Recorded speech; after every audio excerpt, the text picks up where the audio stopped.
Keeping up with James. It was winter holiday season on the island of Sodor. Everywhere was covered in a beautiful blanket of soft snow. The Fat Controller was at the fitters' yard. The engines were having their snowplows fitted. "We must help get the island moving again," he boomed. "And when the lines are clear, I will need an engine to take the presents train to the holiday party at Knapford. James, you must work with Edward," he said. "Remember, the tracks are icy and you must all work together and take care."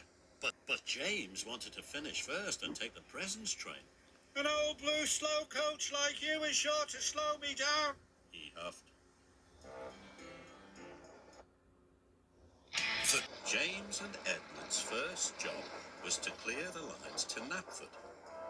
Edward worked as fast as he could, but it wasn't fast enough for James. "Hurry up!" he snorted. Edward worked as fast as he could, but it wasn't fast enough for James. "Hurry up!" he snorted. Henry was clearing the upline when James steamed quickly past. "Slow down!" cried Henry, "and take care." But James wasn't listening. He was dreaming about the presents train. He didn't notice that the tracks were icy. James's wheels began to slip and slide. "Whoa!" he cried. He was going faster and faster. "Yippee!" called James. He was starting to enjoy himself. He was sliding so fast that he slid all the way into Maithwaite Station. Later, James and Edward had to take some coal trucks to the coaling plant. James waited for Edward. He listened to the choir and watched all the colourful decorations being put up. James wanted to take the presents train more than ever. Finally, Edward puffed in. "Trust a blue engine to be late," called James. "I'm sorry," gasped Edward. "I had to go slowly and take care." "Slow engines like you don't get to pull the presents train," snorted James, and they pulled away.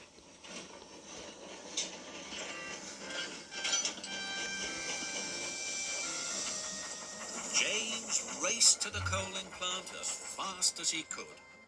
Must be first," he puffed. James reached the top of Gordon's Hill. The tracks were icy and James started to speed up.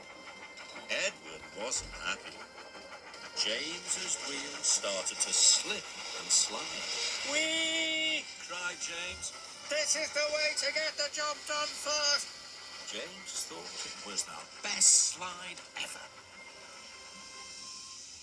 At the coaling plant, James and Edward's train had been filled with coal.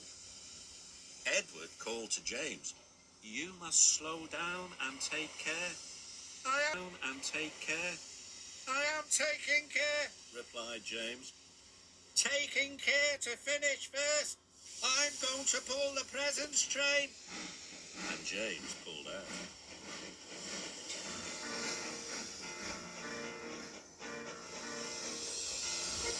They headed for Brendan Docks. Finish first," James puffed happily. He started to go faster and faster and faster. But he didn't know how very icy the tracks were. His wheels started to slip and slide. "Oh my!" cried James, and he applied his brakes as hard as he could. Edward tried to brake as well, but it was too late.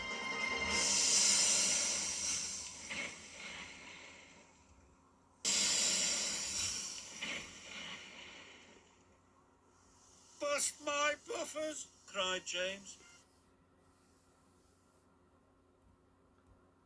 Just 2 more sheep. Uh-oh. "Oh dear," wished Edward. The Fat Controller arrived on Salty. He was Bust my buffers, cried James. Oh dear, wished Edward.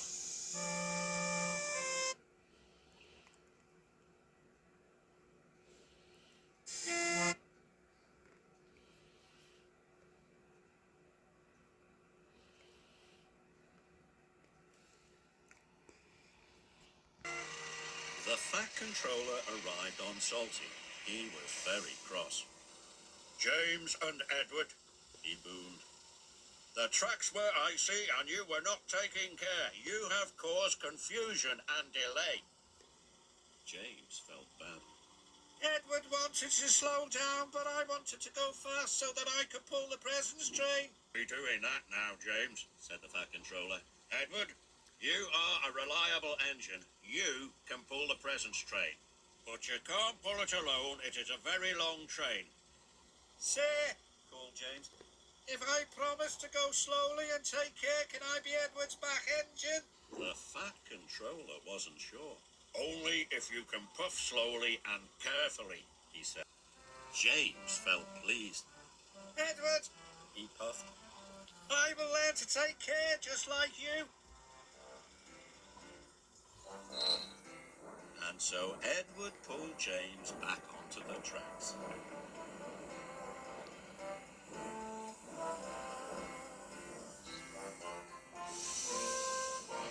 Later at Brendam Docks, the two engines collected the presents train and set off carefully for Nanford.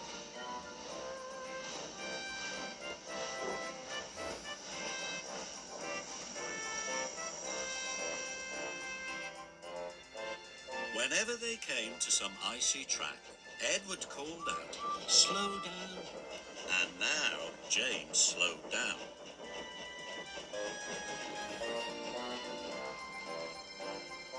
And when they went down Gordon's Hill, Edward called out, "Apply your brakes." And James applied his brakes.